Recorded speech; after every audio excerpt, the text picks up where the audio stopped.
Hello. Welcome back to the channel. This is TPP here, and you guys see the thumbnail, right? The thumbnail is about Ken Paxton and the fact that he is behind in Texas. And apparently he is the great hope of the Texas Democratic Party. Yes, he is. Now, please hit the like button. If you come in, please hit the like button. Now, everybody always wants to talk about Ken Paxton. That Ken Paxton. That's the story every headline is chasing. Turning on news, open YouTube, scroll through social media, and you'll see the same conversation over and over again. Can James Talarico beat Ken Paxton? Is Ken Paxton finally vulnerable? Is this the Democrat who can flip Texas finally? The media has already framed this race as a showdown between two men, and I think they're making the same mistake they've been making for years when it comes to Texas politics. They're looking at the opponent instead of looking at the state. They're focused on Ken Paxton when they should be focused on the mountain James Talarico has to climb before Ken Paxton even becomes the biggest obstacle. Okay? The moment I knew I wanted to do this video, right? The moment I knew I wanted to do this video wasn't when James Talarico announced his campaign. You know, he announced that he had beaten Jasmine Crockett. It wasn't another headline about Ken Paxton's legal problem, because he got plenty of legal problems all the time.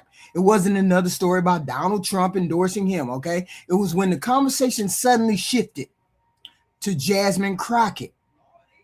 People started arguing about whether she should immediately throw her full throttle support behind James Talarico. I heard some people today. I heard one guy say, "Oh, I know I can't stand that Jasmine Crockett, blah, blah, blah."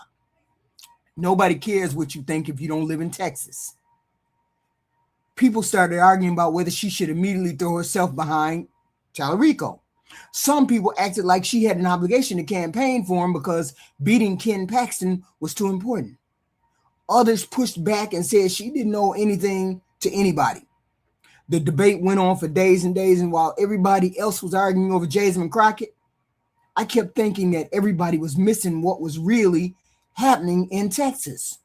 That argument wasn't really about Jasmine Crockett. It wasn't even about James Talarico. What it exposed were the cracks that still existed inside the Democratic Party. It reminded me that winning statewide election ain't just about finding a charismatic candidate. It's about bringing together a coalition that don't always see every issue the same way, and it don't always have the same priorities, and it doesn't always believe it's being heard. That's not a criticism of James Talarico. Don't get me wrong. It's simply the reality of trying to build a statewide coalition in one of the largest and most politically complicated systems in America. That's when I realized everybody was looking at the wrong race. Everybody sees James Talarico versus Ken Paxton. I see James Talarico versus Texas. Those are two completely different contests. Beating one politician is difficult enough. Building a coalition that can actually win Texas is an entirely different challenge. Because every time I go on to TikTok and Facebook, all them people keep saying, James Talarico can't win. It don't matter what he do. He ain't going to win. And I'm finally beginning to understand what they're talking about. Texas has humbled many a Democratic candidate for more than 3 decades.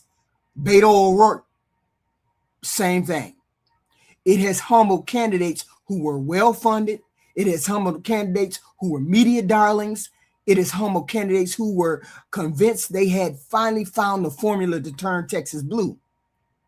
Every election side, we hear that this is a year that Texas is going to change everything.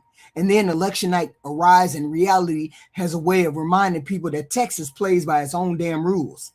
That's why I don't believe Ken Paxton is James Talarico's biggest problem. In fact, I don't think he's even the first problem James Talarico needs to tackle. Before he even shares a debate stage with Ken Paxton, before millions of Texans start comparing the two candidates side by side, Talarico has to overcome challenges that have defeated Democratic campaigns for a generation. He has to deal with a political map that Republicans have spent years strengthening and enforcing.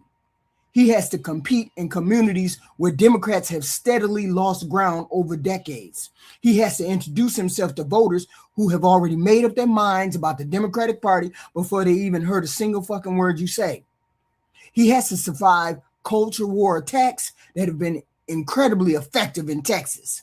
He has to convince independent voters that he's talking about their everyday lives. He has to energize the Democratic base without taking any part of that coalition for granted. And he has to do all of that while carrying the weight of a national Democratic brand that many Texas voters have already decided that they don't trust. Now, none of this means James Talarico can't win. That's not what I'm saying. What I am saying is that if we're going to have an honest fucking conversation about this race in Texas, then we have to stop pretending it's just about Ken Paxton. Ken Paxton is one candidate. Texas is an entire political ecosystem. It's made up of working class voters, suburban voters, rural voters, Black voters, Latino voters, young voters, independents and evangelicals, lifelong Republicans, lifelong Democrats, and millions of people who don't fit neatly into any political box. Winning statewide means finding enough common ground to build a coalition that's larger than the one Republicans have been putting together for decades. So that's what I want to do today. I want to spend the next couple minutes talking about Ken Paxton's scandals because everybody else is already doing that. Not talking about Ken Paxton's scandals because everybody else is doing that. I want to spend the next hour talking about the challenges James Talarico actually has to overcome if he wants to become the first Democrat elected statewide in generation. Because in my opinion, if he solves these problems that I'm going to present, then Ken Paxton becomes just another opponent to him. But if he doesn't solve these problems, then it won't matter who's on the Republican ticket. The outcome will probably be the same. We've watched play out over decades and decades. So let's start with what I believe is the first biggest hurdle standing between James Talarico and the statewide victory. Winning back enough of those white working class voters to make the math work. That's the first thing that he needs to do. White working class voters are his biggest challenge, and it has nothing to do with Ken Paxton or Jasmine Crockett or anybody else. Now, before anybody hears that and immediately thinks I'm making some kind of judgment about white working class voters, let me be very clear. I'm talking about political realities here, not personal worth. I'm talking about a voting bloc that has become one of the biggest reasons Texas keeps going red with shitty ass policies proposed by the Republicans. If James Talarico wants to win statewide in Texas, he has to change the math. That's really what this comes down to. Elections aren't won because somebody gave a great speech. They're not won because somebody went viral on social media. They're not won because MSNBC likes you or because Fox hates you. Elections are won because enough people in enough small spaces decided to vote for you. Right now, that math in Texas is working against Talarico and Democrats in general. One of the biggest reasons is that Democrats have steadily lost support among white working class voters over the last several decades. Now let's define who we're talking about because I don't want anybody creating a straw man. I'm talking about the mechanic. the refinery worker, the factory worker, the chemical plant, the construction worker, the female working at McDonald's, the female working at Kroger's, female working at the grocery store. And somewhere along the way, a lot of these voters never connected with the Democratic Party, even though shitty policies from the Republicans haven't done them any good for decades. Now, whether that's fair or unfair is a completely different conversation. Politics ain't always about what's fair. Politics is about what people believe. If enough voters believe something, it becomes political reality, whether you agree with it or not. That's the first lesson every campaign has to learn. A campaign don't get to run against reality. It has to run inside of reality. And the reality is, Republicans have spent years convincing millions of white working class people, Texans, that Democrats don't give a damn about you. They don't respect you. They don't understand you. They don't share your values, without presenting working solutions to replace any of the Democratic policies. Now, I know some Democrats hear that and immediately say that's not true. Maybe it ain't. But saying it ain't true don't make voters stop believing it. That's where campaigns lose elections. They spend more time arguing with voters than listening to them. Now, let's think about James Talarico specifically. On paper, he's an outstanding candidate, top tier. He's intelligent, articulate, disciplined. He's a former teacher. He talks openly about his faith. He's calm. He's thoughtful. He's one of the best communicators the Texas Democratic Party has. Those are real strengths. But every strength also creates another challenge, because the same qualities that make him appealing to many Democrats can create distance with some working class voters. Think about how he's introduced. Former teacher, Harvard Divinity School, state rep, excellent speaker. Those things impress people like me because I value education. I value a man who's very articulate. But imagine you're sitting at a diner in East Texas. You've been working with your hands all your life. Nobody in your family ever went to Harvard and ain't never going to. You don't spend your nights reading political magazines. You're worried about paying the bill, the mortgage, health care. You're worried about whether your kids can afford to stay in Texas after they graduate. The first question you ask is whether James Talarico is smart. You assume he's smart. The question becomes something completely different. Does this man understand people like me? That's the hurdle. Because people don't vote for candidates they admire. They vote for candidates that believe they understand them. Those aren't always the same thing. One of the biggest mistakes Democrats make is assuming that good policy automatically sells itself. It don't. You can have the best healthcare policy, best education policy, and the best ideas on infrastructure in America. None of that matters. Nobody gives a damn about that if the voter never gets past believing you don't understand what they're going through. That's where messages become just as important as policy. That's how Trump was able to make poor working class people who don't have a damn thing in common with him believe him, vote for him. Him and the Republicans figured this out years ago. Listen to how they talk. They don't spend 10 minutes explaining fucking policy. They talk about paying your bills, food on the table, inflation, gas prices, jobs, crime, inner city crime, immigrants. They make everything sound immediate. Play the victim card to you. Democrats respond with white papers, statistics, policy explanations. There's nothing wrong with facts. I get that. But facts don't automatically create a connection. People have to trust you before they care what your plan is. Now, let me make another point because I think this gets overlooked. The white working class ain't one gigantic block of identical people. Texas ain't Ohio. Texas ain't Pennsylvania. A refining worker in Port Arthur ain't living the same life as a rancher outside Abilene. A welder in Odessa ain't living the same life as somebody working construction outside of Dallas. But they often hear one common message from Republicans. Democrats don't respect your life. Democrats don't understand you. Democrats are woke. Democrats are X, Y, and Z. You say it long enough, people start to believe it. Again, whether that's true, it ain't the point. The point is that millions of voters believed it.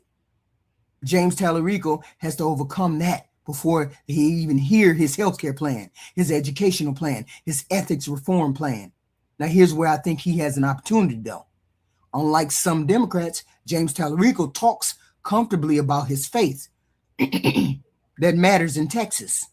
He don't sound uncomfortable discussing religion. He don't sound like somebody trying to avoid the subject. He speaks naturally about his religion. That gives him an opening that many Democratic candidates don't have. He also talks about public education in a way that comes from personal experience instead of political talking points. People generally trust people who have actually done the work. Teachers understand teachers, parents understand teachers. That helps, but it ain't enough by itself. Because this election ain't going to be decided by who gives the best speech.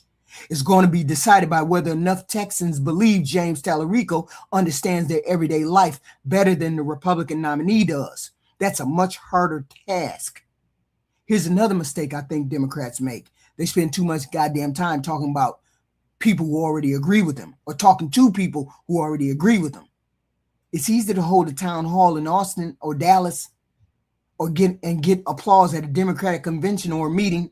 That's not where statewide elections are won. Statewide elections are won when you walk into communities that haven't voted for your party in years and convince people they should at least listen to what you got to say. You don't have to win every county. You don't even have to win most counties. You don't have to stop losing some of them. But you do have to stop losing some of them by 30 and 40 and 70 points. That's where the math changes. Every percentage point matters. If Republicans are winning certain parts of Texas by overwhelming margins, then Democrats have to produce impossible turnout everywhere else just to keep the race close, especially in those rural communities. That's not a winning strategy. That's survival. James Talarico don't have to win the white working class vote. Let's get that out of the way. No Democrat is expecting that. What he has to do is improve enough to change the statewide numbers from 30 points down to maybe half of that. If Talarico can do that, this is a whole nother ball game. If Democrats cut into those margins across dozens of counties, suddenly Houston, Dallas, and Austin don't have to do all the heavy lifting. The coalition becomes larger because the losses become smaller. That's how statewide elections are won. Not by finding millions of brand new Democratic voters, by making sure Republicans don't keep winning the same voters by overwhelming margins. That's how we win. And that's why I started here with the working class. Not because I think white working class workers are more important than anybody else. They're not. Every demographic we're going to talk about matters. I started here because this is one of the places where the Democratic Party has lost the most ground over the last generation. If James Talarico can make progress here, then everything else we're talking about in this video becomes more achievable. If he can't, then the road to statewide victory becomes dramatically steeper before the campaign even gets to a debate stage with Ken Paxton. That's why I said at the beginning of this video that Ken Paxton ain't James Talarico's biggest problem. The first problem ain't sitting in the Texas Attorney General's office. The first problem is rebuilding enough trust with working class white voters to make the math work again. It's not impossible, but it's one of the hardest things any Democrat running statewide in Texas will ever have to do. Hey, get all those liberals and progressive Democrats that alienated Crockett's people out knocking on doors, setting up town halls, meetings every day in working class neighborhoods, talking to folks, handing out flyers. This is your most urgent problem right here. White working class voters. Second group, we have to move on to the second problem because it's connected to the first one, but it ain't the same thing. A lot of people lump rural Texas and the white working class into one category, and that's a mistake. There are plenty of white working class voters who live in suburbs, just like there are rural Texans who don't fit neatly into any political stereotype. But when we're talking about rural Texas, we're talking about something much bigger than demographics. We're talking about culture, talking about history, talking about communities that often feel forgotten until election season rolls around. One of the biggest mistakes Democrats have made for years is treating rural Texas like it's already lost. They don't say it out loud, but their campaigns often reflect that mindset. Let's hope Talarico gets I hope you got somebody good on your side, bro. I hope you do. They spend most Democrats spend most of their time in Houston, Dallas, Austin, San Antonio, and Fort Worth, and the fastest growing suburbs because that's where the votes are. From a campaign standpoint, that makes sense. If you're trying to maximize your vote total, you go where the people are. But there's a price you pay when you stop showing up in the rest of the state. People notice that. They notice when you don't visit. They notice when you don't advertise. They notice when the only time they see you a Democrat is 2 weeks before an election day, asking for their vote. Politics is a relationship business. You don't build relationships by showing up when you need something. You build relationships by showing up consistently, even when you know you're probably not going to win that county. Republicans understood that years ago. They didn't abandon rural Texas because they were already winning it. They doubled down. They built counties, organizations, relationships with pastors, sheriffs, business owners, campers, ranchers, chambers of commerce. They became part of the community. Democrats in many of those places simply disappeared and didn't want to compete. Okay? Didn't want to compete. I don't have no sound for this. Okay? Let me go here. Okay? So, now let's be honest about something. James Talarico is not going to win most rural states, most rural counties.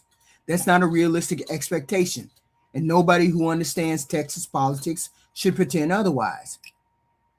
If somebody tells you that the path to victory is turning the panhandle blue or winning deep East Texas or winning the black vote, they're not being serious about what we're talking about. That's not how Democrats win statewide elections. The goal isn't to flip every county. The goal is to stop getting your ass handed to you on a 60 and 70 point margin. There's a huge difference between losing a county by 45 points and losing about 20 points. Most people don't pay attention to those margins. They just look at whether a county is red or blue.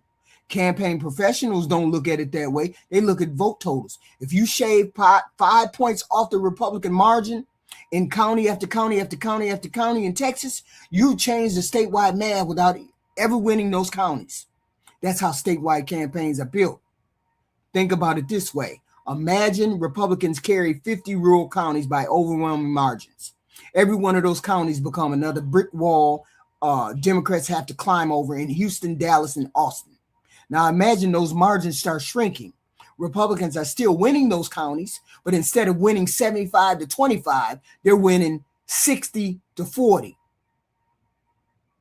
They still get the county, they still win the county, but they don't get nearly as many extra votes. Suddenly, those urban Democratic strongholds don't have to produce impossible turnout just to stay competitive. That's why I think people misunderstand what success would actually look like for James Talarico. Success ain't turning every county blue. Success is making Republicans fight for votes they've taken for granted for decades. Success is forcing the Republican campaign to spend time and money defending areas they normally put on the autopilot. Success is making them work for it. Now, here's the challenge. Rural Texas doesn't just see politics differently. In many cases, rural Texas sees the Democratic Party differently.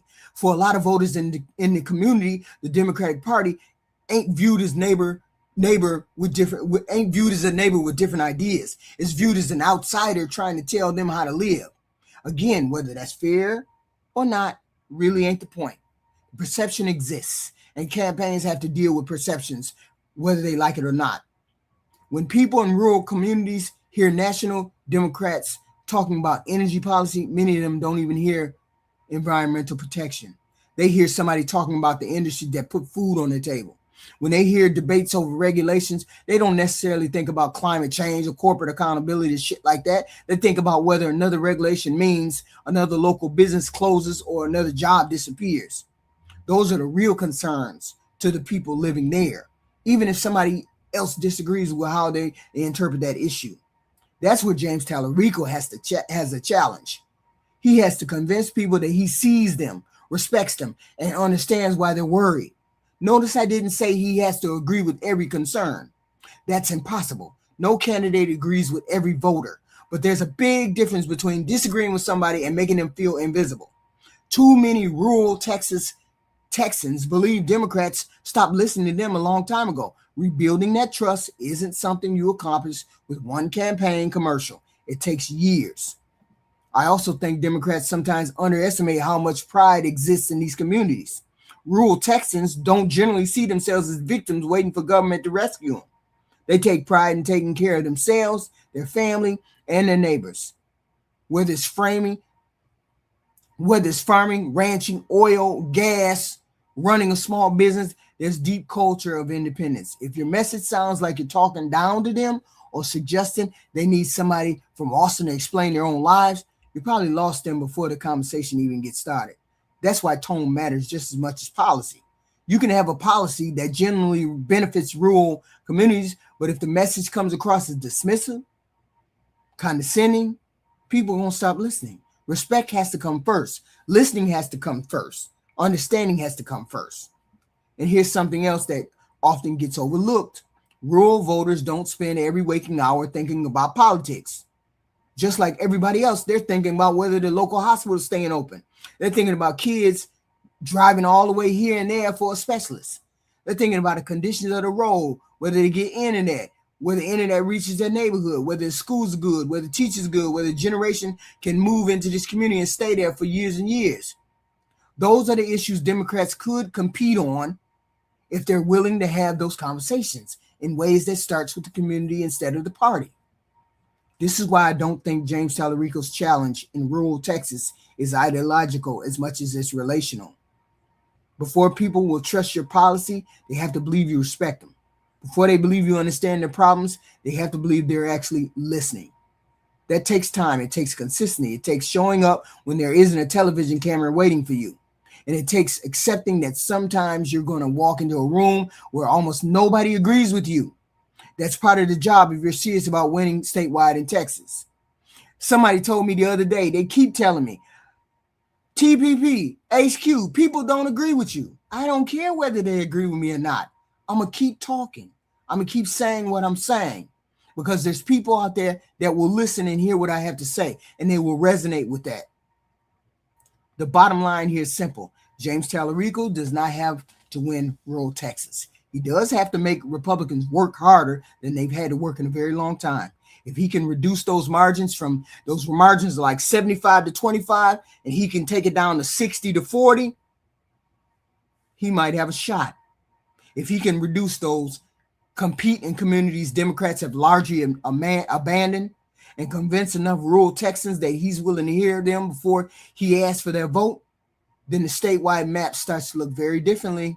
If he can't, then Republicans will continue using rural Texas as the foundation that carries them through every statewide election, no matter how well Democrats perform in the cities. One of the biggest political myths in America is that rural voters don't care about the issues. They absolutely care about the issues.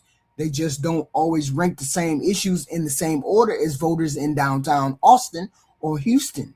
That's where campaigns get themselves into trouble. They assume everybody is voting with the same priorities. And when they don't, they write those voters off instead of asking why. Let's talk healthcare as an example. Democrats talk about expanding healthcare access, and that's an issue James Talarico has talked about repeatedly. That message should resonate in rural Texas because many rural communities have watched hospitals close or reduce services.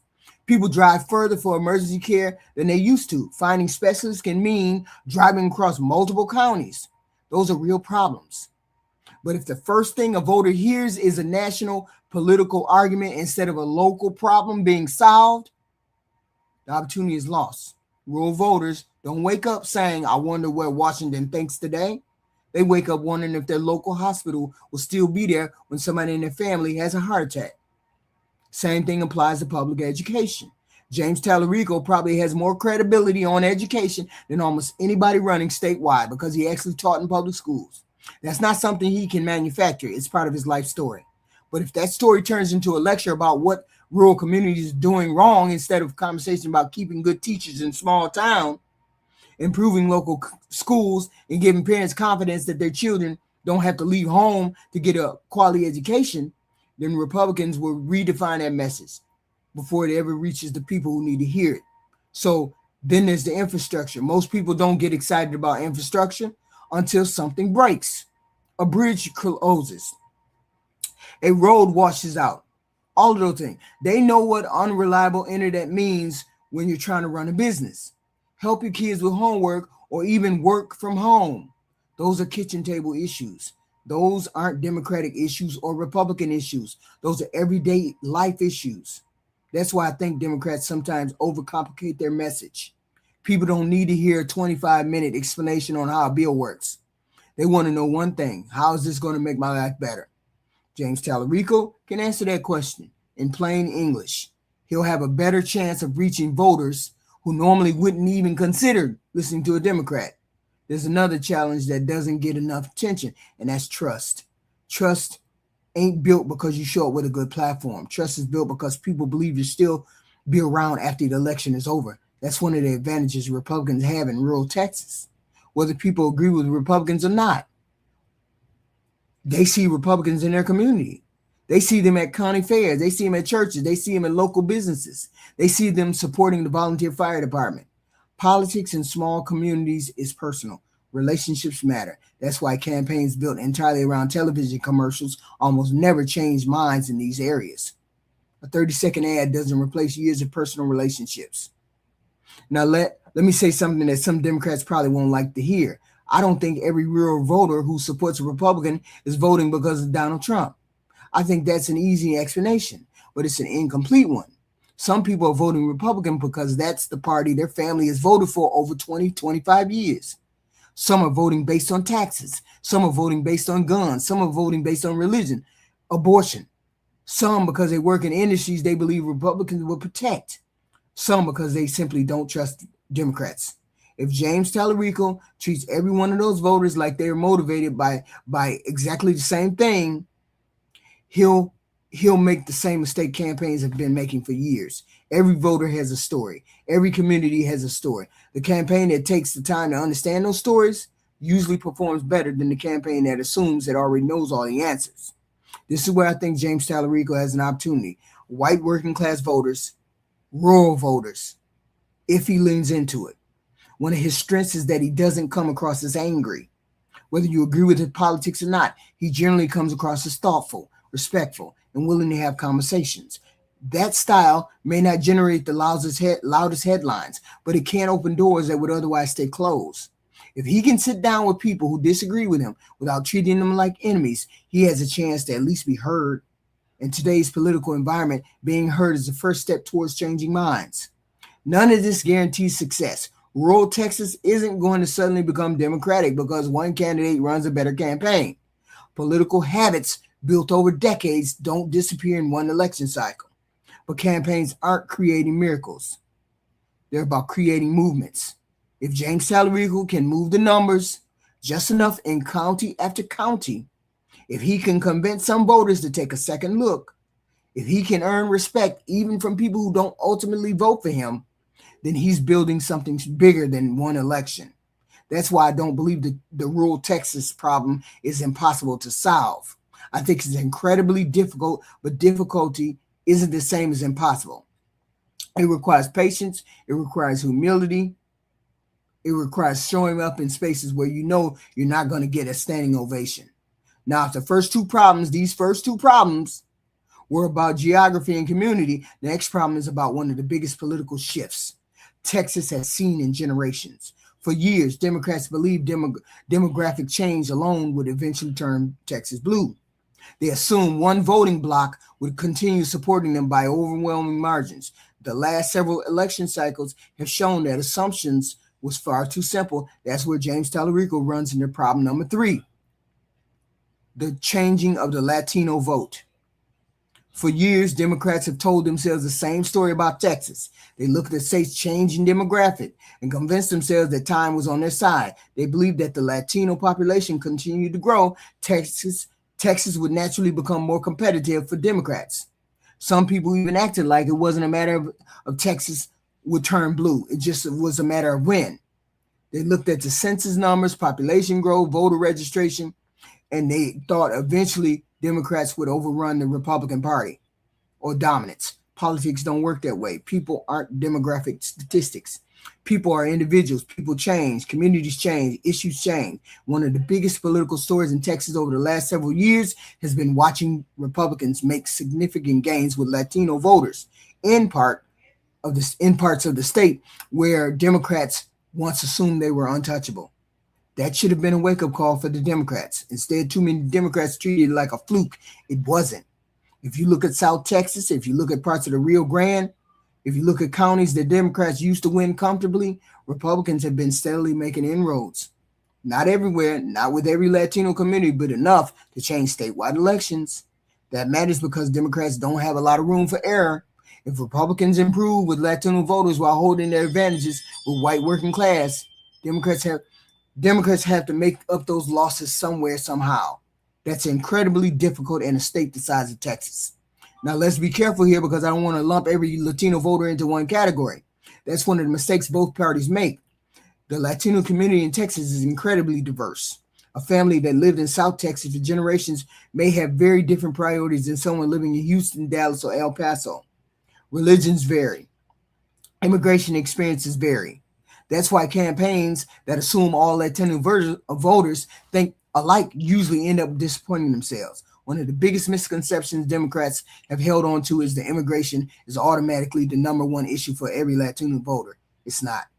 If you're trying to pay your mortgage, keep your small business open. If you work in the oil industry, energy policy may be your biggest concern. If you're raising kids, education.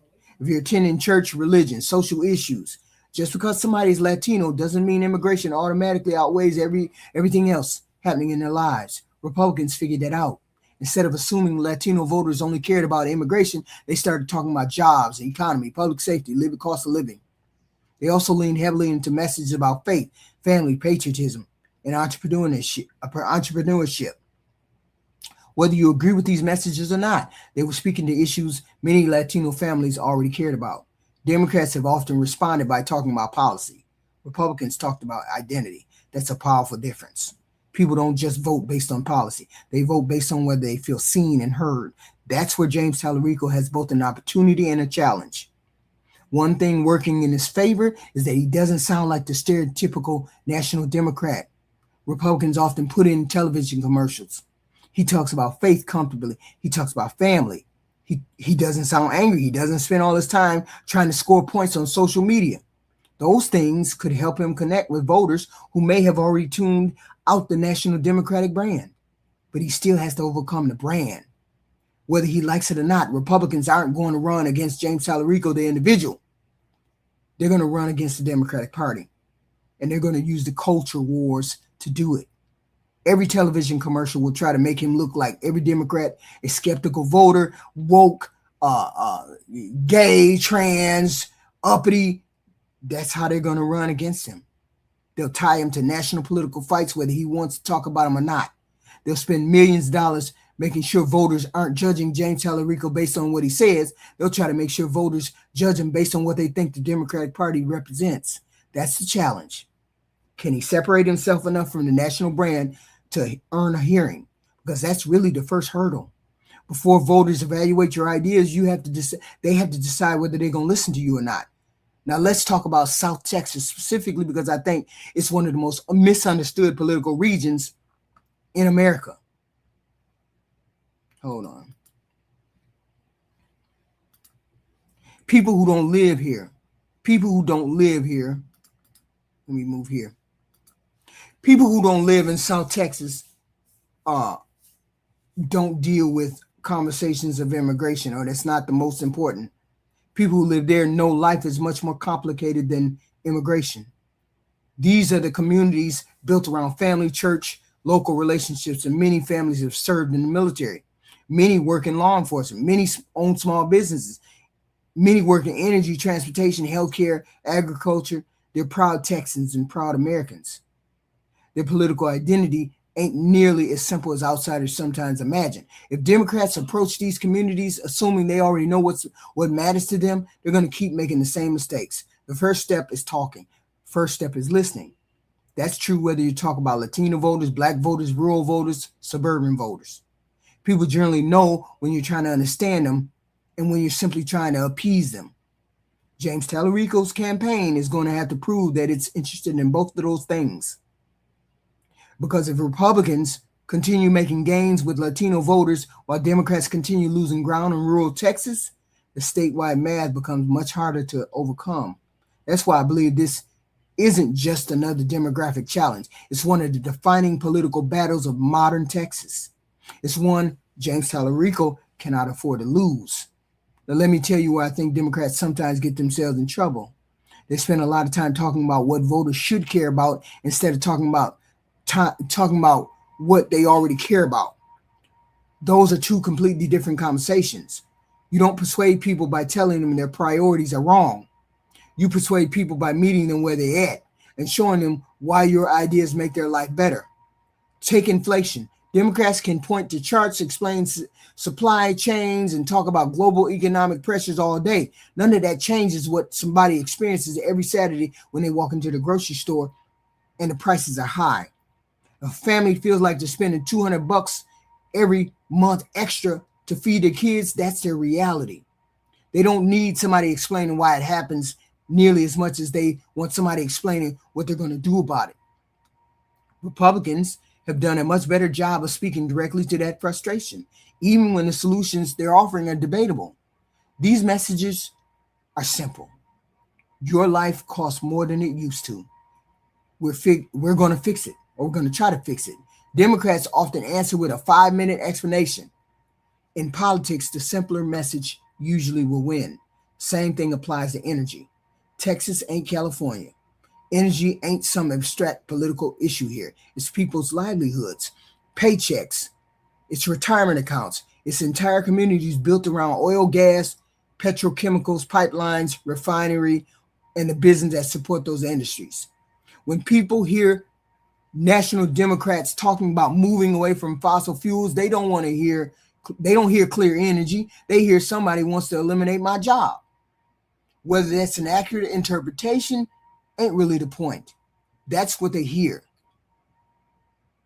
If James Talarico wants to compete in Texas, he has to explain what the future looks like for those workers instead of assuming they'll automatically embrace change because it's good policy. Then there's religion. And I think this is one place where James Talarico has an advantage that most Democrats don't.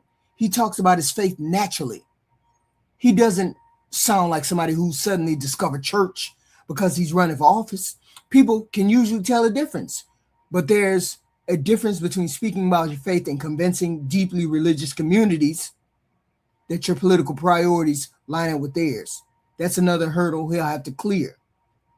Simply talking about Christianity don't automatically erase disagreements over abortion, LGBT, trans, other cultural debates that become central to modern politics. This is where I think Republicans will spend an enormous amount of money. They won't spend much time arguing over James Talarico's educational funding proposals. They won't spend much time arguing over teachers' pay. They won't spend much time debating healthcare either. They'll spend their money trying to convince Latino voters that James Talarico don't share their values. Whether that's true or not almost becomes secondary because campaigns aren't just battles over facts. They're battles over perception. Republicans understand that. They've built an entire political machine around defining Democrats before Democrats even have a chance to define themselves. Now let's talk about something Democrats almost never admit publicly. There has been a tendency within the party to believe that demographic growth automatically equals demographic growth automatically means democratic growth. That's proven to be a dangerous assumption. Just because a community is growing doesn't mean the community is moving toward your party. Voters aren't inherited. Every generation has to be persuaded. Every election starts at zero. Republicans understood they couldn't keep writing off Latino communities if they wanted to maintain their statewide edge in Texas. So they started investing time, money, organization in places Democrats assume would always be theirs. Politics rewards the party that competes. It punishes the party that assumes. That's one reason I don't think James Talarico can afford to run a campaign based on assumptions. He can't assume Latino voters will support him because he's a Democrat. He has to earn those votes. He has to show up. He has to listen. He has to understand the different Latino communities. That's going to be hard work. There's another piece of this that don't get talked about enough. Many Latino families in Texas are upwardly mobile. They own businesses. They buy homes. They build wealth. As people's lives change, sometimes their politics change too. That's not unique to Latino voter. It happens across every demographic. Priorities evolve. Economic interests evolve. That's why campaigns have to evolve too. If Democrats keep using The same playbook they used 15 years ago, they're going to keep running in the same disappointing results. At the end of the day, James Talarico doesn't need to win every Latino voter. He doesn't need to carry every county along the border, but he absolutely cannot allow Republicans to continue making gains in communities Democrats once counted as reliable. As important as the Latino vote is, however, there's another part of the Democratic coalition that no statewide Democrat can afford to take for granted. If Latino voters help determine whether Democrats can compete, Black voters often determine whether Democrats can win. And that's where James Talarico faces what may be the most delicate balancing act of his entire campaign. If there's one part of the Democratic coalition that James Talarico cannot afford to misunderstand, it's the Black voter. Let me go ahead and say that up front, because sometimes campaigns make a mistake that costs them before the general election even begins.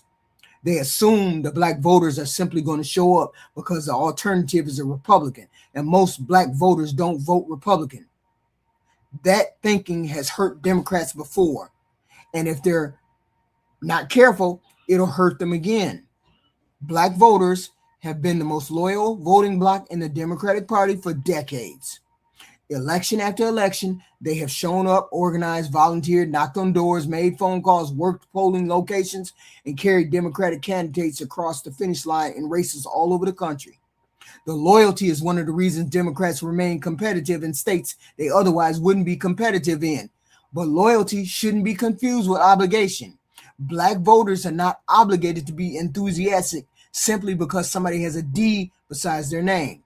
That's one of the reasons I paid so much close attention to what happened to Jasmine Crockett.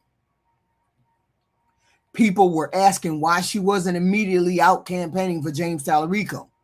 Some people acted like she owed him that support. She don't owe him that support. It's for him to earn that support.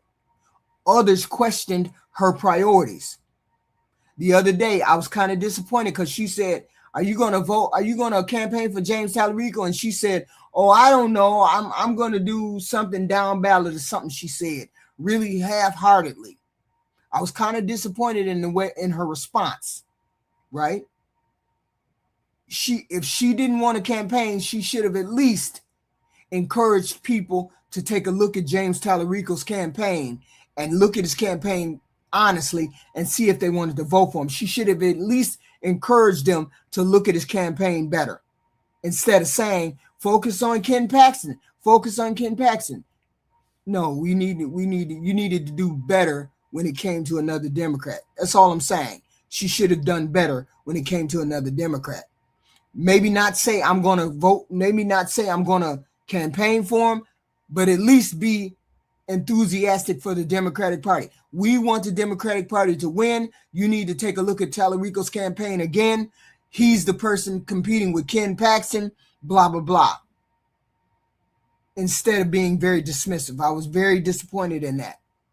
Not saying she has an obligation. Not saying she has to be full throttled with it. But she does need to have steered them closer to the Democratic Party instead of saying, I don't know who y'all going to vote for. I don't care who you vote for. That's the way it sounded, like she didn't care about anything, any kind of party democratically. And she's from Texas. Okay. She was the reason why I paid a lot of attention to the Republican, the race in Texas.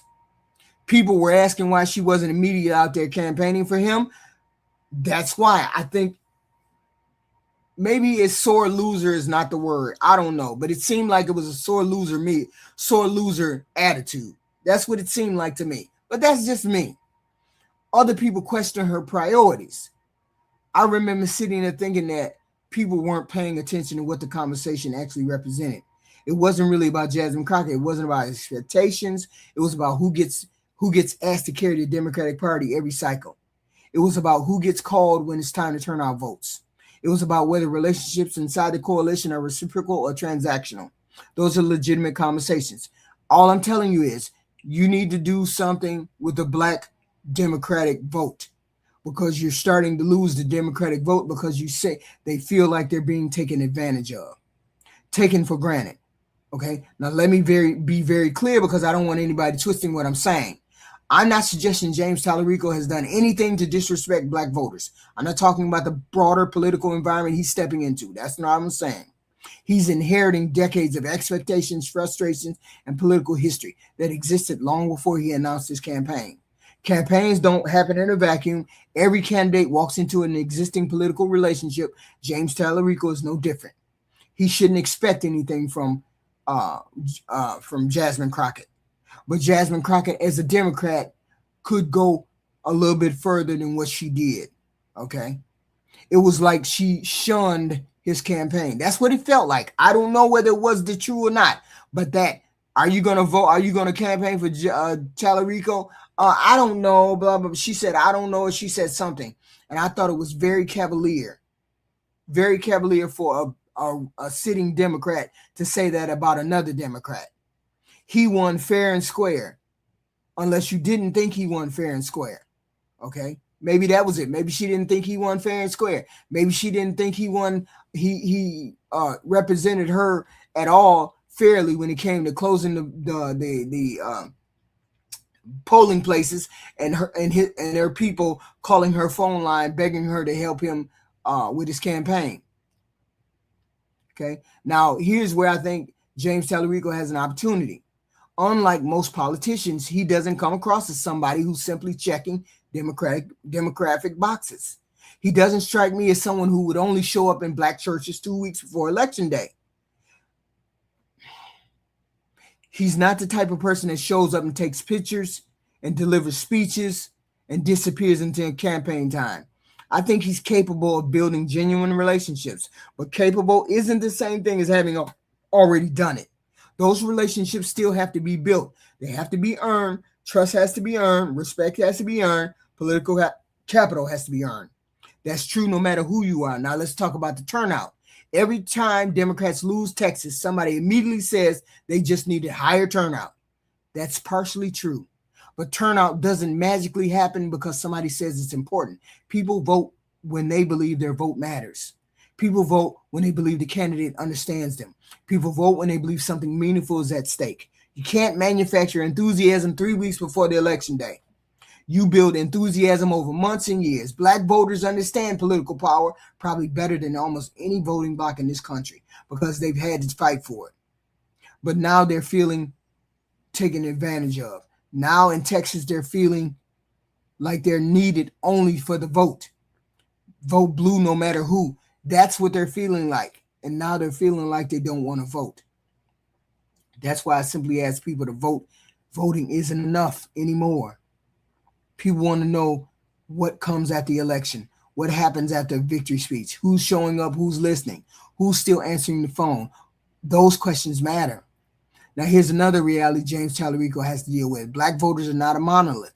Just because somebody is black doesn't mean they care about every issue equally. Some primarily concerned about education, healthcare, affordable housing, small business, public safety, voting. Others think about all other things, maybe not the same. Campaigns that assume every black voter is motivated by exactly the same message usually misses the complexity of that community. Now let's talk about Houston, Dallas, Fort Worth. Those cities don't simply produce Democratic votes. They produce Democratic energy. They're where volunteers come from, organizers come from, churches come from, community organizations come from. They're where local elected officials often become trusted voices long before statewide candidates arrive. James Talarico cannot simply parachute into those communities expecting an enthusiasm to already be waiting for him. He has to become part of the conversation. He has to spend time there. He has to build relationships there. He has to demonstrate that those communities matter even when cameras aren't rolling, because one thing black voters have become very good at is recognizing the difference between somebody building a relationship and somebody building a campaign. Those aren't always the same thing. And if Democrats want to keep one of the strongest part of their coalition energized, they have to stop treating enthusiasm like it's automatic. It's not. It's not. So you got to do something. James Talarico's challenge isn't simply turning out black voters.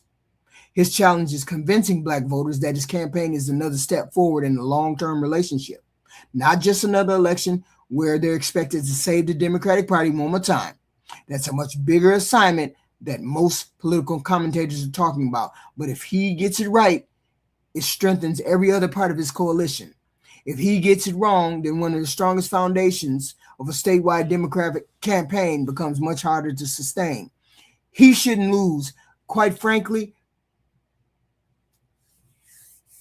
Talarico shouldn't lose Texas. As shitty a candidate as Paxton is, it should be a no-brainer. It should be a no-brainer for most people. Okay? But he's got some work to do. Okay? There's another piece to this that I think gets overlooked because people spend so much time talking about turnout, they forget to talk about trust. Those two things go hand in hand. People don't just vote because somebody tells them to. This is the most important election of their lifetime. Black voters have heard that speech for decades.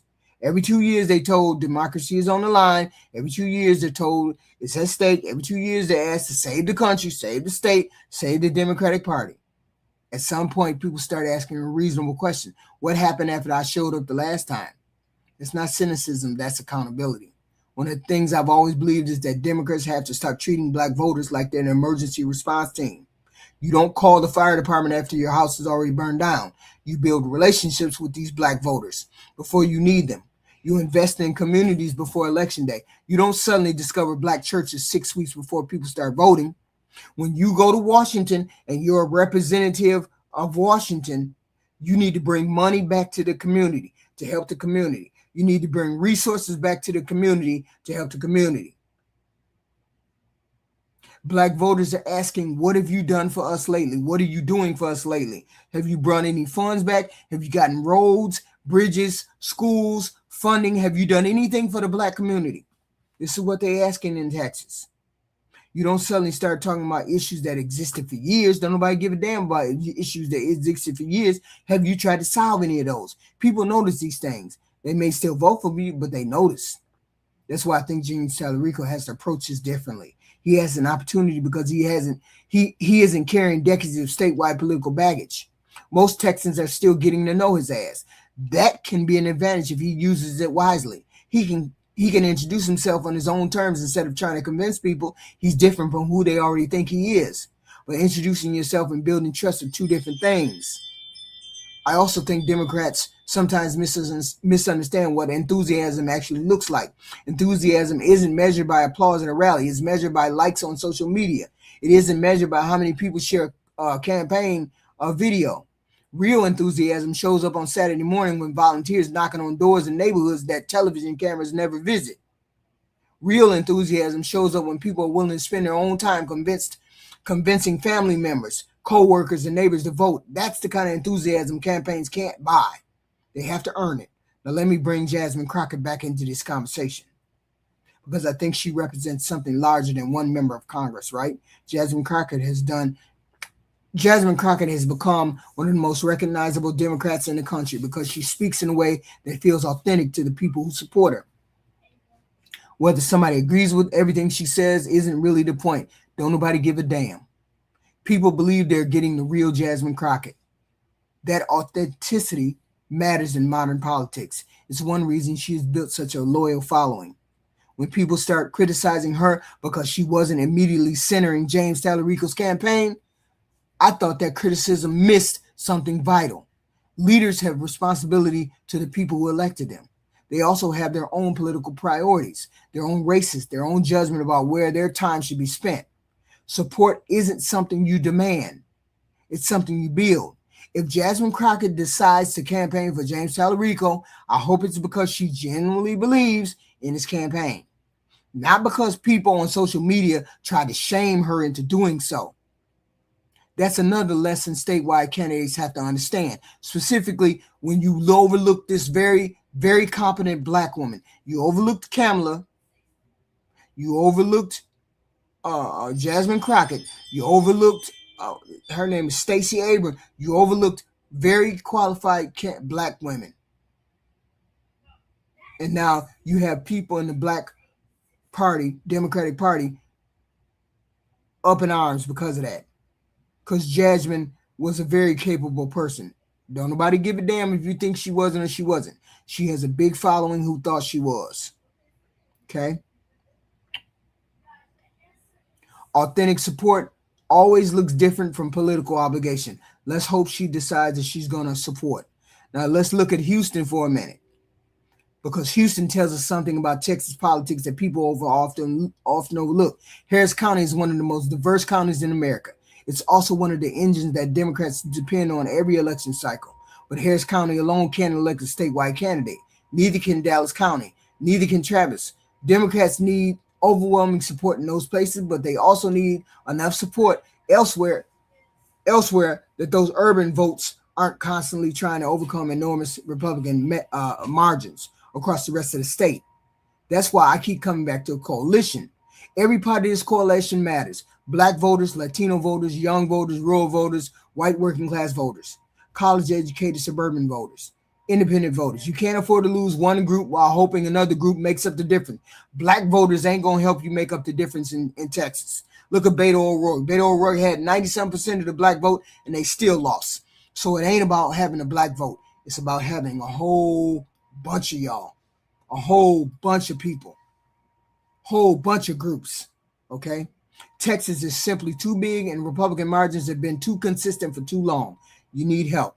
One thing I don't want this conversation to become is another discussion where people start ranking which voting block is more important than another one. That's not the point. The point is that every statewide campaign has to put together enough pieces to get over that 50%. If one piece weakens, another piece has to become even stronger. That's why I said at the beginning of this video that James Talarico ain't really running against Ken Paxton. He's running against 30 years of political math.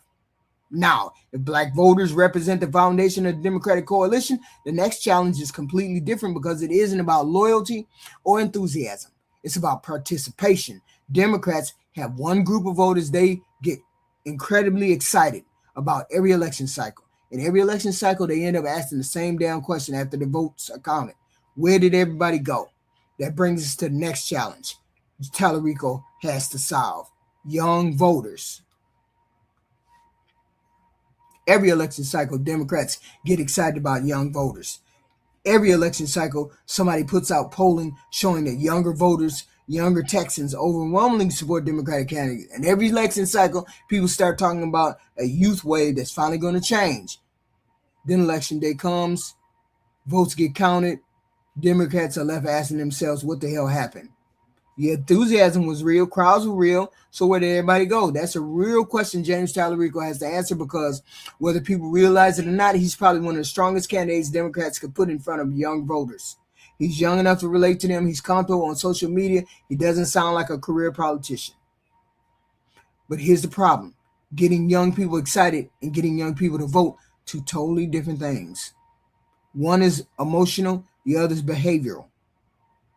Young voters tend to be enthusiastic about ideas. They tend to be passionate about ideas. They care about housing, affordability, student debt, blah, blah, blah. Those concerns are real. They're not imagined. But caring deeply about those things doesn't automatically translate into voting.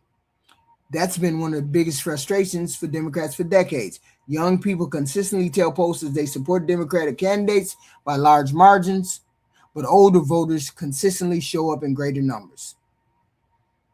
Now, that's not saying young voters don't matter. They absolutely do matter. In fact, they may become one of the most important voting blocks in Texas over the next decade. But campaigns have to deal with the electorate they actually have, not the electorate that they wish they had. One thing Republicans understand very well is consistency. Older voters vote. They don't need to be reminded every 5 minutes. They don't need celebrity endorsement. They don't need TikTok videos. They just need turnout. Now, I don't think it's because young people don't care. I think they care a great deal. I think part of the problem is that they've grown up watching politics disappoint them. They watch political dysfunction. They watch Congress struggle to accomplish even basic governing. So that means they won't show up. Skepticism doesn't necessarily produce apathy, but it darn sure don't produce votes. Okay, it produces frustration. Talarico has the challenge. He has to convince them that elections actually matter. That's becoming harder and harder every election cycle. Now look, one thing working in his favor is credibility, right? Again, he's a teacher. That matters. He spent time in classrooms. He's worked with young people. He understands education. That gives him credibility that can't be manufactured by a political consultant. But credibility only gets you in the door. It doesn't guarantee turnout. It requires registration, organization, making sure students know where to vote, making sure they can vote, requires making voting easy enough that life doesn't get in the way. Campaigns spend millions of dollars talking about young voters. Sometimes they don't spend enough time talking about young voters, actually navigating the voting process. Now, let's talk about college campuses. Every election cycle, Democrats fill auditoriums and universities. The rallies look good, students cheer, videos go viral. Republicans know this too. They don't spend nearly as much time trying to win those campuses. Instead, they focus on voters who already have a long history of voting. That's the big difference. James Talarico probably can't afford to ignore that group, this young group. He needs young voters because they naturally connect with many of his priorities. He can't afford to miss those people. Campaigns built on hope usually lose. Campaigns built on organization usually perform better. That's why I think Democrats need to stop talking about the youth vote like it's some magical event waiting to happen. Young voters aren't coming to save anybody. That's part of the coalition. They're a part of this coalition. The campaign still has to compete everywhere else. That's the reality of Texas. College-educated suburban voter. Now, I don't think he has too much of a problem with that, but we're finally getting to where I believe James Talarico has his biggest strength. Everything we've talked about so far has been an uphill battle. The white working class is difficult. Rural Texas is difficult. Getting young people to actually vote is difficult. But then you get to the suburbs, and this is where the political landscape starts to change. If you had asked somebody 15 years ago or 20 years ago where Democrats could seriously compete in places like Plano, Frisco, Sugar Land, Denton County, they probably would have laughed. These communities were considered safely Republican. They were filled with professionals. But politics change. People change. Community change. It happened for a lot of reasons. Population growth, changes in education, changes in voting. Now, here's why that matters for James Talarico. This is where his biography actually works in his favor. Let's be honest, James Talarico is comfortably talking policy. Disciplined, measured, educated. He doesn't come across as somebody looking for the next viral moment. For a lot of college-educated suburban voters, those aren't weaknesses, those are strengths. They care about government, public school, infrastructure, policy, traffic. They care about whether their kids receive a good education. They're not necessarily looking for political entertainment. They're looking for stability. James Talarico speaks that language naturally. That's why I think this is probably the easiest audience for him to connect with in Texas. But here's where campaigns make another mistake. They confuse their strongest audience with their entire audience.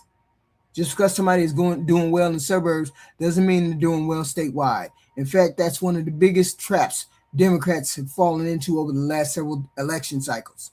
They watched themselves make gains in suburban counties and convinced themselves the entire state was moving in that direction. It wasn't. While Democrats were improving in many suburbs, Republicans were strengthening their position in the other parts of Texas. The gains and losses started canceling each other out. Now let's look at Collin County, Dalton, Denton County, Williamson County, Fort Bend. Those places matter because they're growing. Every year more people move there. If Democrats want to become competitive statewide, they have to perform extremely well in those communities. Not just well, extremely well.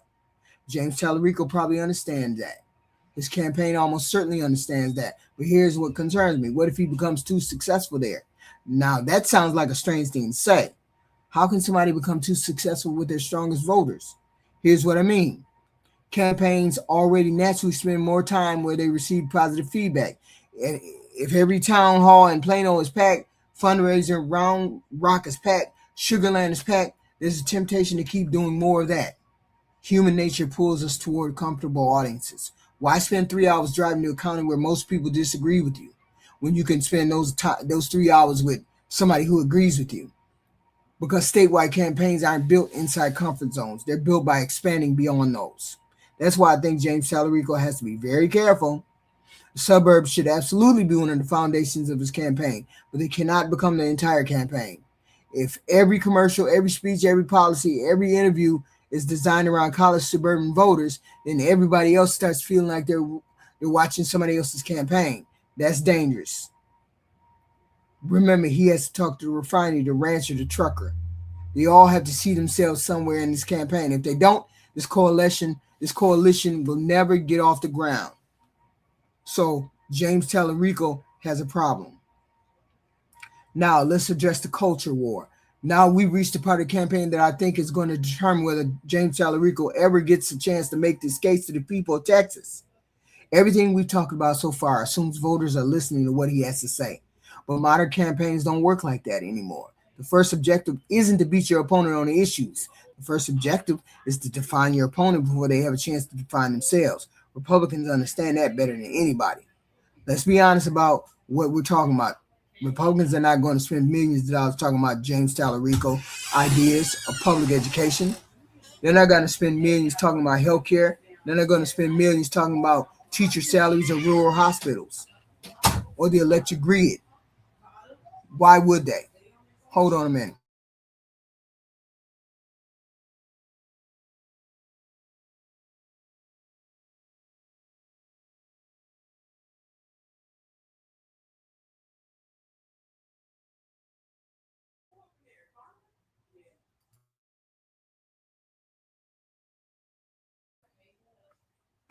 All right.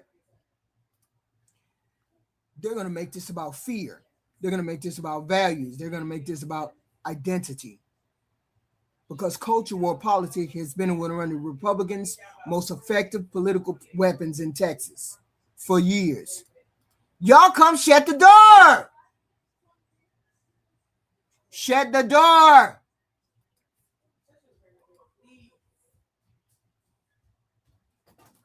Okay. Because culture war politics has been one of the Republican Party's most effective political weapons. Now, before somebody accuses me of saying culture doesn't matter, let me stop you right there. Culture absolutely matters. Families care about culture. Parents care about culture. Churches care about culture. Communities care about culture. These aren't fake issues. These are real issues to the people voting in Texas. The question isn't whether culture matters. The question is whether culture becomes so dominant that nobody ever gets around to talking about anything else. Think about that several statewide elections. How much time did people spend talking about property taxes compared to drag shows, compared to trans, gay, abortion? How many times did they spend talking about the electric grid compared to transgender? I'm saying they become so powerfully, politically powerful that they often push every other conversation off the table. That's exactly where Republicans want this race to go. They don't want James Talarico explaining why public schools need more funding.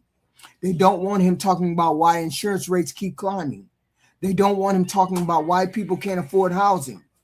They want voters talking about the culture war every single day until election day. Hurry up, hurry up, hurry up, hurry up, hurry up. They don't want him talking about why people can't afford housing, specifically in Texas.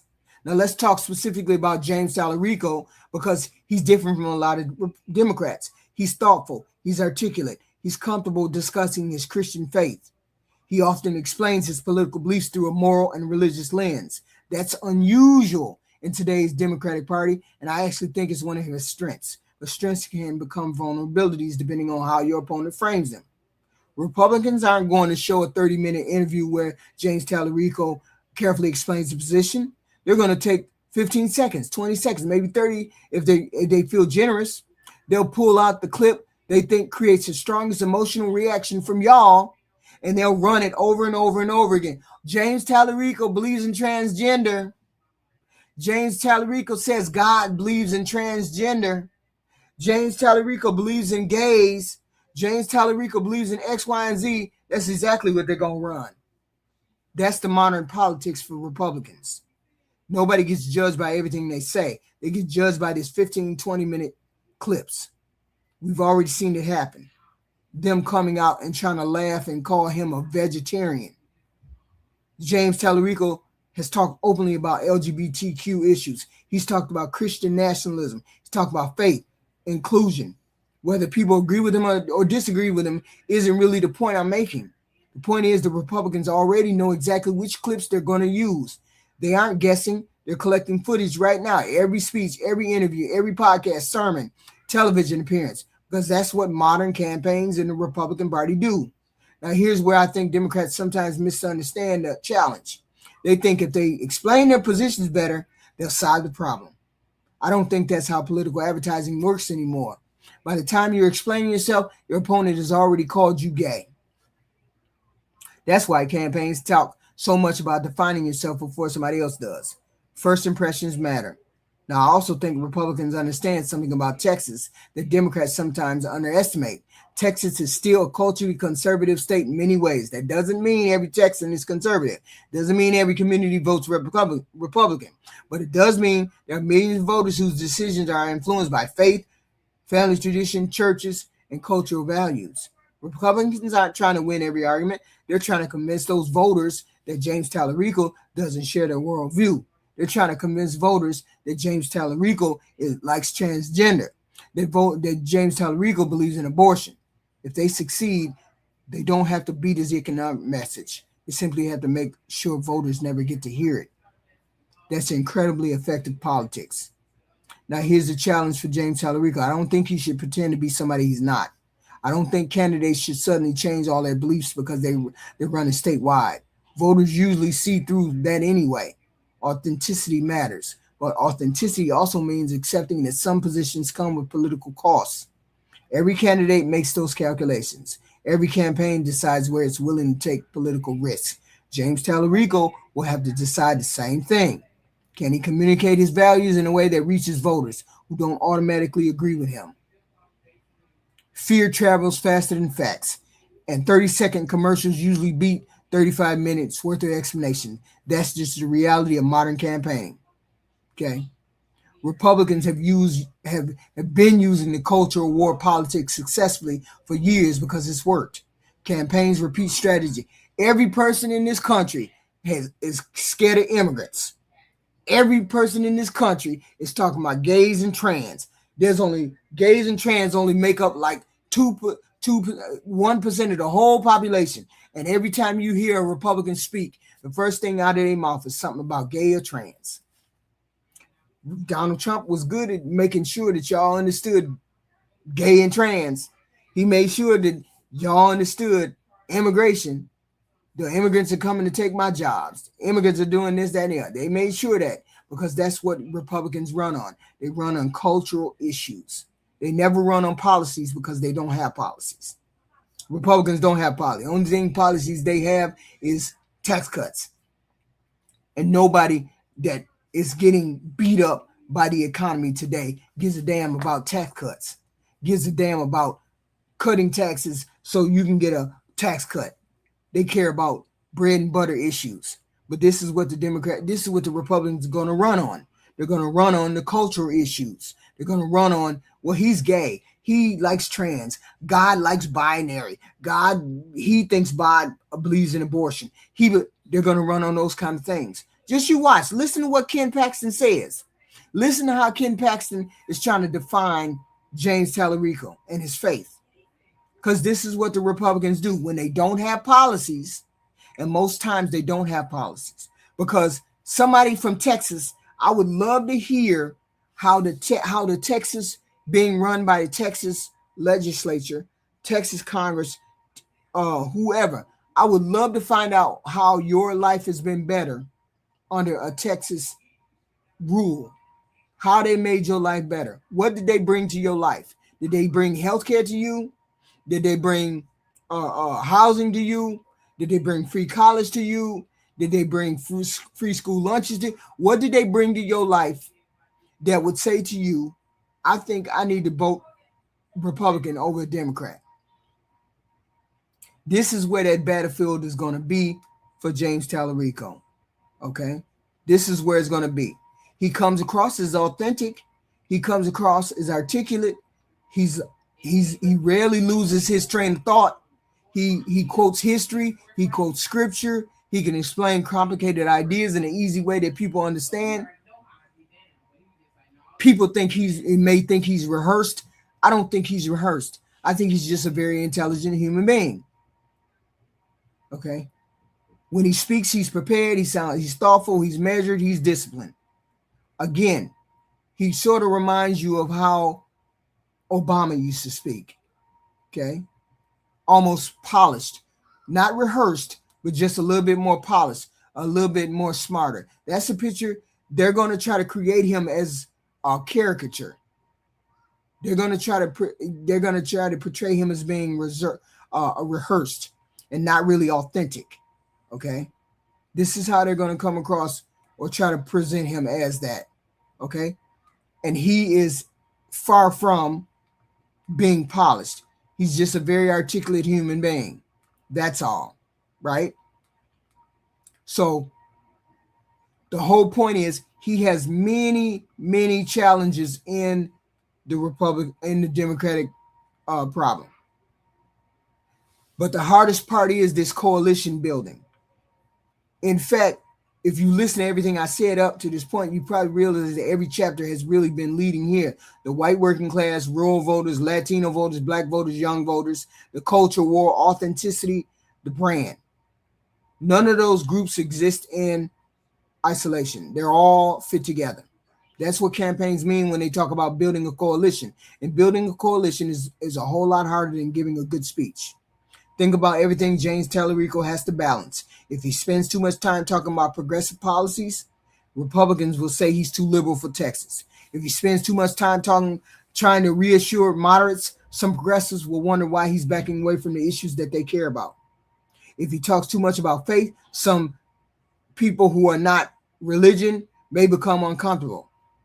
If he avoids talking about faith, Republicans will say he doesn't understand Texas values. Every decision creates another decision. That's coalition politics. He's constantly trying to bring different groups together without making one group feel like they've been forgotten. Now let's go back to Jasmine Crockett, and then I'll end here for a minute because I think this is where the entire conversation fits into the larger picture. Some people looked at the controversy and saw a disagreement between two Democrats. I think I looked at it and saw a reminder that coalitions require maintenance. They require communication. They require respect. They require people to feel like they're partners instead of political tools that only become important during election cycles. That's true for blacks, Latinos, labor unions, teachers, young voters, suburban professionals. Everybody wants to know that they're part of something bigger than simply helping somebody else get elected. That's why I think campaigns sometimes focus too much on endorsements and not enough on relationships. An endorsement can get you one news cycle.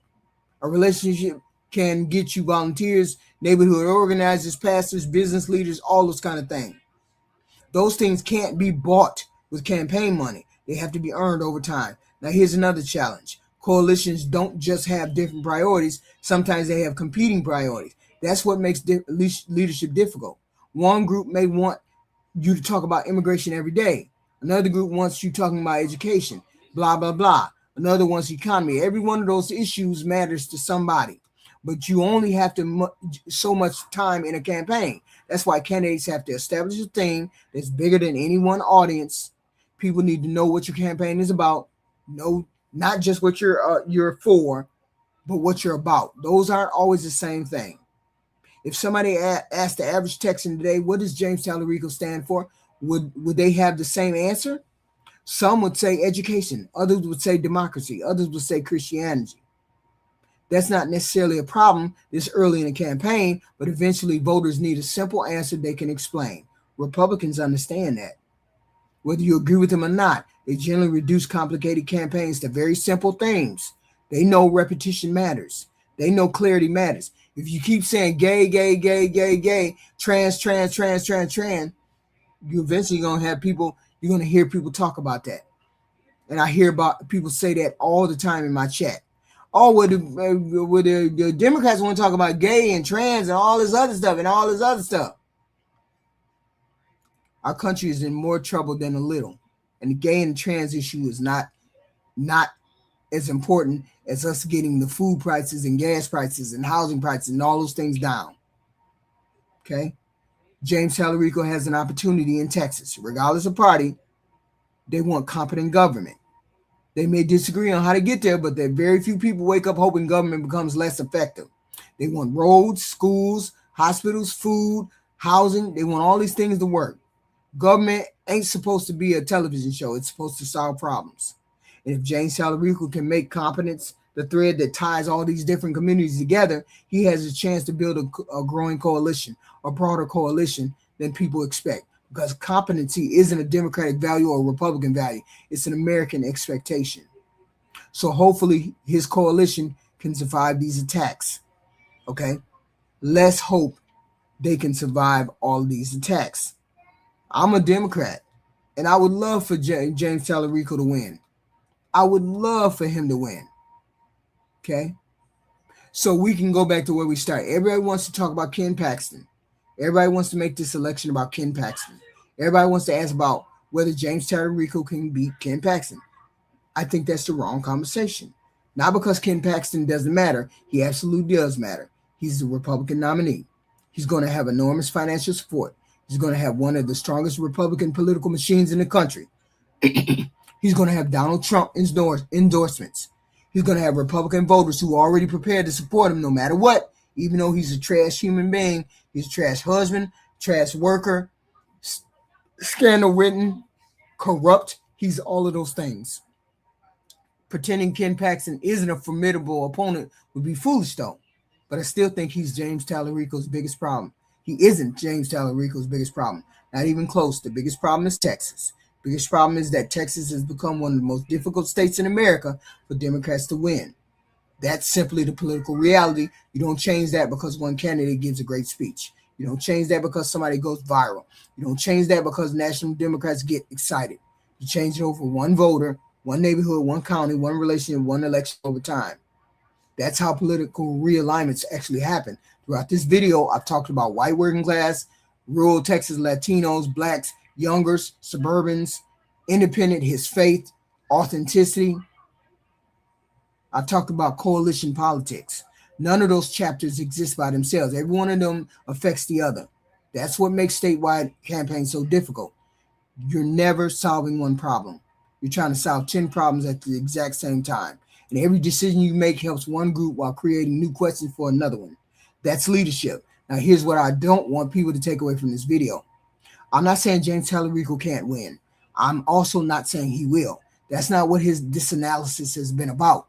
I'm saying the conversation needs to become much more honest. Too much political commentary today sounds like sports talk. People pick teams, people cheer, predict winners and losers. Then they spend the rest of the campaign trying to prove they're right. It doesn't really teach us anything. I'd rather understand why campaigns succeed.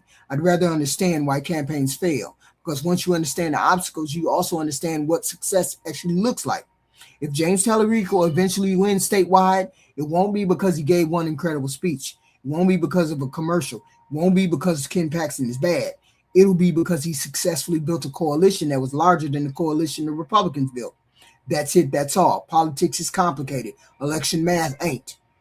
At the end of the night, somebody adds up the votes. One coalition is bigger than the other one. The campaign with the bigger coalition wins. Everything we've discussed today has really been about one question. Can James Talarico build a coalition? Can he improve working class Texans? Can he make Republicans work harder? Can he stop Republican gains along Latino voters? Can he maintain the enthusiasm and trust of black voters?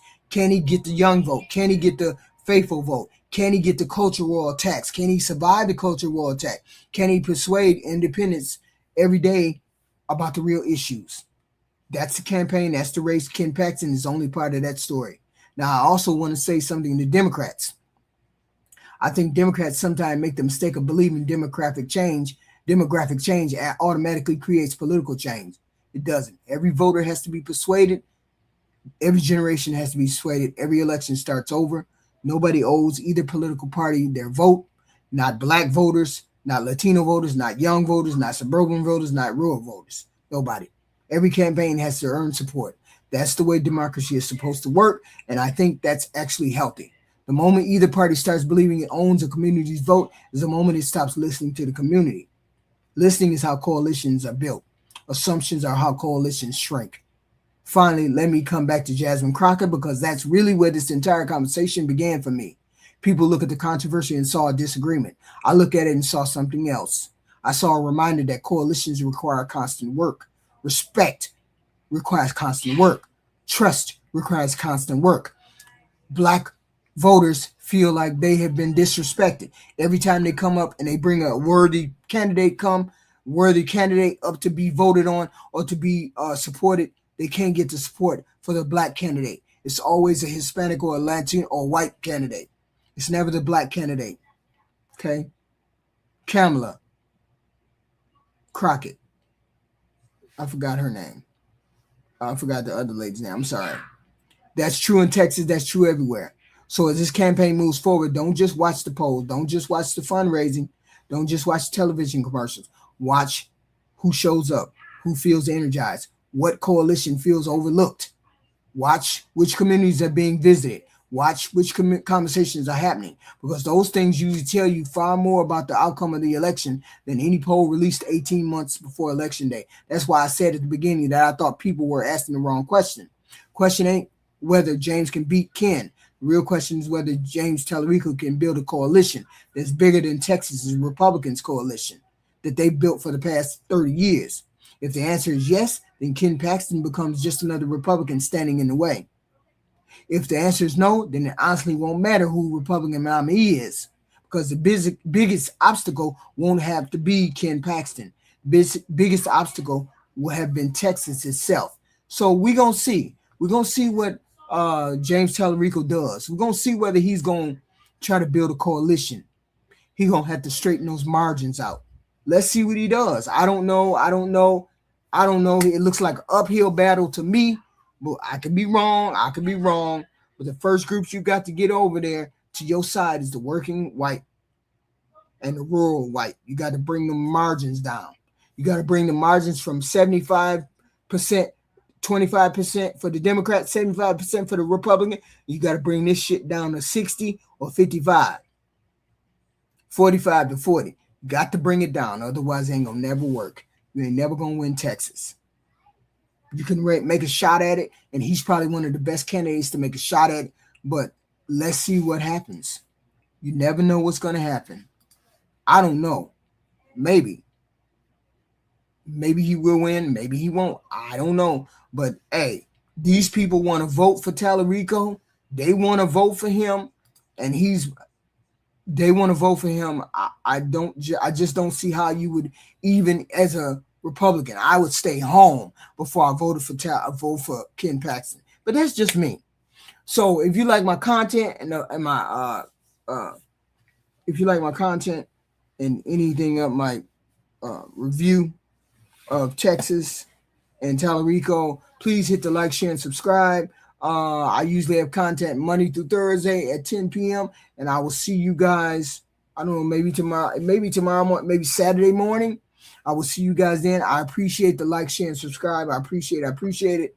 And I like to bring content, and this was one of the biggest ones that I had to talk about. It's longer than what I normally talk to people about, but I appreciate you guys sticking around, and I appreciate you. Please hit the like, share, and subscribe.